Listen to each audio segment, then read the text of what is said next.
Fortnite has made over $6 billion from in-game purchases with skins. Nowadays, if you're gonna play any kind of free-to-play game, you are expected to be prompted with the question, maybe not at first, but at some point, you are gonna ask the question, are you gonna buy skins? Now, Noah, why should I care? It's just skins. They don't matter. It's just cosmetics. It doesn't impact your gameplay at all.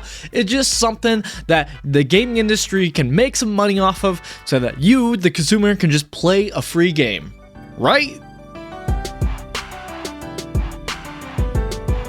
Shalom, I'm Noah Pricey, Christian Gamer. I love RPGs, JRPGs, and today we're talking about video game skins. Honestly, let's actually dig into this argument and talk about, do they actually matter? Do they impact us? And should us, as Christians, should we buy video game skins? Or is it a waste of money, and does it really even matter? I don't think anybody's surprised with the model of free-to-play games with skins or battle pass kind of like purchases for the consumer. It's everywhere. And a lot of people do have the argument of it doesn't really matter because in the end, skins don't actually impact your gameplay at all. They're just cosmetics that you can pay, but you don't have to play the game. Sure, I'm gonna already set aside the caveat of there are certain kind of skins in games, like I've heard it through playing Apex sometimes of like, actually this is a pay to win skin because it slightly makes it easier to see down the scope, or it's a pay to lose skin because it makes you more actually be able to be seen easier, so you're actually more likely to lose if you use this skin. I'm not talking about those skins. Those skins don't matter. Those are like the outside of the bell curve, okay? What we're talking about is the majority of skins that you as the consumer is going to be running into, and they're going to see and be like, should I actually buy that? Let's talk about it. Is it actually valuable for you to buy that thing?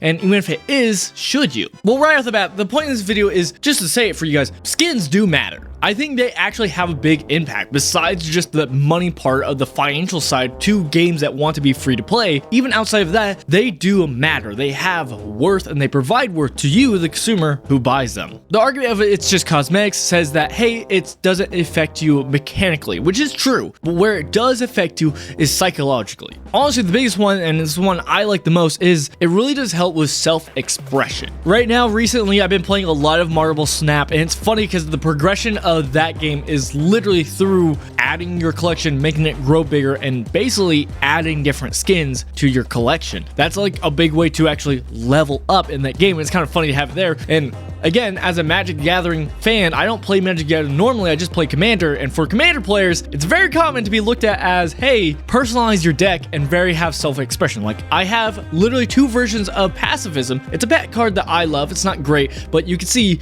I use this one for my Samurai deck, and I use this one for my human deck. They do the same thing, and I could have this in my human deck, and it's fine, but it's just the visualization. It just makes it feel way better. It's that self-expression. Another part of psychology, I know they say that cosmetics doesn't actually help you mechanically, but, you know, it does though, because of confidence. If you have a skin that makes you feel good, feel cool, it could actually motivate you and actually build some confidence while playing the game. And especially if it's a game that is highly skilled, it could help you in that regard. Is it a lot? No. And can you like bank on like, oh, because I bought this skin, I'm gonna do better? No, but it could actually help you to, even if it's 1%. And then kind of the last part, psychology of how this skin actually provides worth to you, is it provides a dopamine.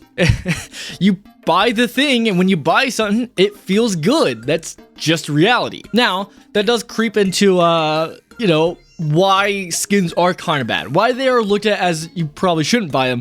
And one of them is it can become a addictive behavior of buying skins countlessly. For a lot of companies, the hardest purchase is the very first purchase. Once you buy the first time, it's much easier to buy again. And that addictive behavior of that dopamine does not help in that situation. And so you can end up spending way more than you probably originally thought. The second one, and a lot of people have already pointed at this as to why it's a waste of money for you to put into this, and that's because, well, at the end of the day, if the game shuts down, and this is more a live service kind of situation, but in general, if the game goes away, so does your skin.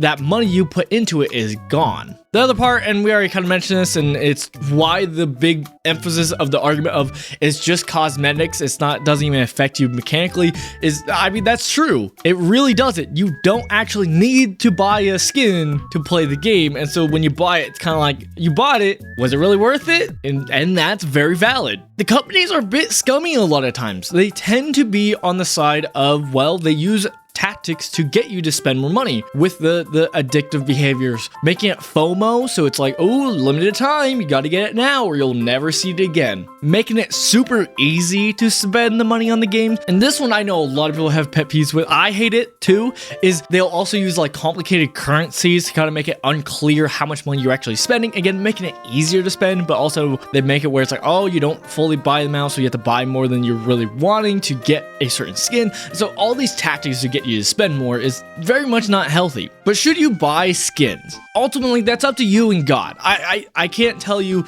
specifically yes or no. It also depends on what game you're playing. It depends on how much you like the game. If it's a game you play a lot, maybe not. We always have to keep in mind that God does call us to spend our money in a way that helps others and shows God's love. That is an important part, is to provide that spot. Not saying you can't ever buy stuff for yourself, but just always keep in mind, if you are spending money, keep in mind that, hey, are you at some point either tithing? Are you spending money to help others? Even just to show love with like, hey, let me buy you a burger. Like, make sure we're still doing stuff like that and not spending too much selfishly to where we can't provide that need. The point of this video was to just let you guys know that, hey, I think the argument that, hey, it doesn't matter, okay, it's just cosmetics, is a wrong idea. You know how many times I've played games and I was playing it and I was like, man, I hate that I don't have a skin. Or even when I did buy a skin, I was like, oh, I'm kind of glad I bought a skin. Skins do matter and they do impact us, and so we do gotta wrestle with like, where do we stand with skins? Not just, hey, simply yes, go buy any skins you want,